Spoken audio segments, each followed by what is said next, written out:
Quadrilatère. Nous savons qu'un quadrilatère est un polygone à 4 côtés.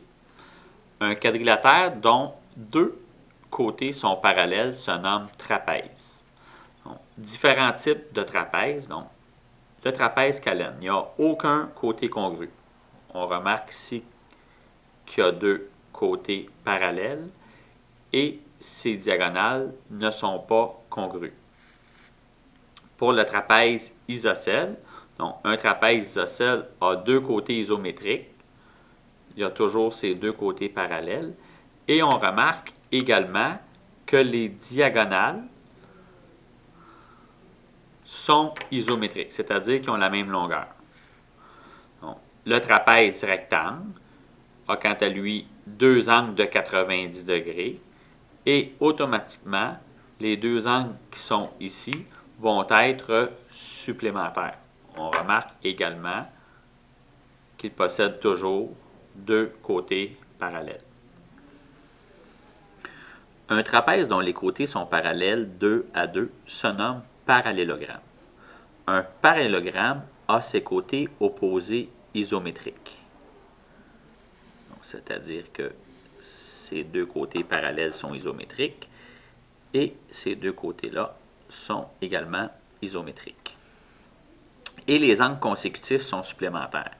Donc, si on prend 2 angles qui sont consécutifs, automatiquement ils sont supplémentaires, c'est-à-dire qu'ils donnent 180 degrés. Les angles opposés sont également isométriques et les diagonales se coupent dans leur milieu.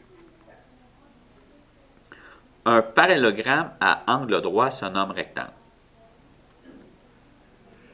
Donc, un rectangle a tous ses angles isométriques et les diagonales sont isométriques. Un parallélogramme à 4 côtés isométriques se nomme losange. Donc, ici, la particularité, on a 4 côtés congrus. En plus d'avoir les particularités du parallélogramme, les diagonales sont perpendiculaires. C'est-à-dire qu'elles se croisent avec un angle de 90 degrés. Un carré est un losange à angle droit,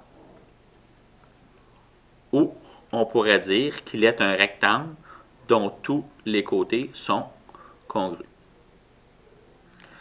On va faire maintenant un diagramme de veine pour les quadrilatères, c'est-à-dire des ensembles. Donc, dans un premier temps, j'ai la famille des quadrilatères.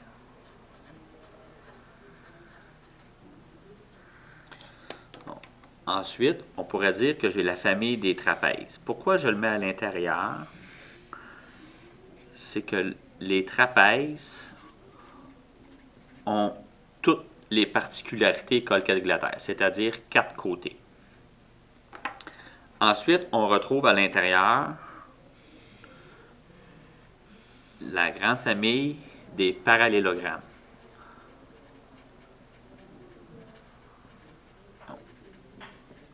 Donc, on va dire que les parallélogrammes sont des trapèzes.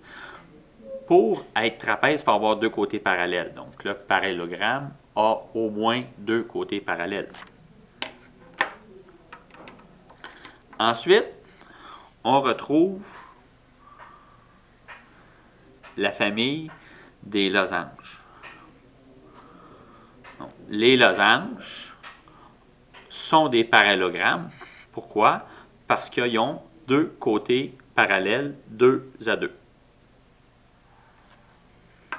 Également, la famille des rectangles. Donc, les rectangles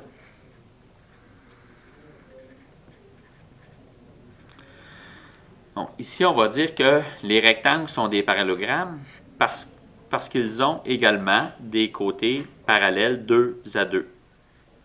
On ne peut pas dire que le rectangle est un losange. Pour être losange, il faut avoir 4 côtés congrus. Le rectangle n'a pas ça.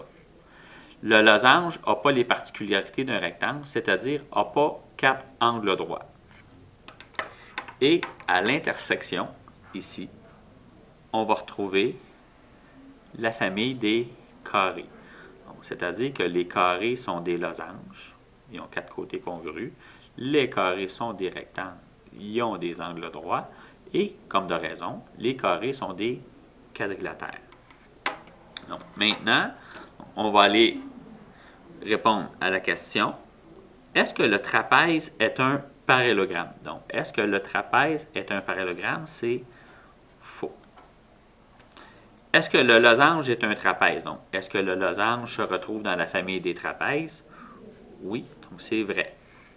Est-ce que le carré est un rectangle? Est-ce qu'il se retrouve dans la famille des rectangles? Oui, c'est vrai. Est-ce que le losange est un rectangle? Non. Et est-ce que le rectangle est un losange? Non plus.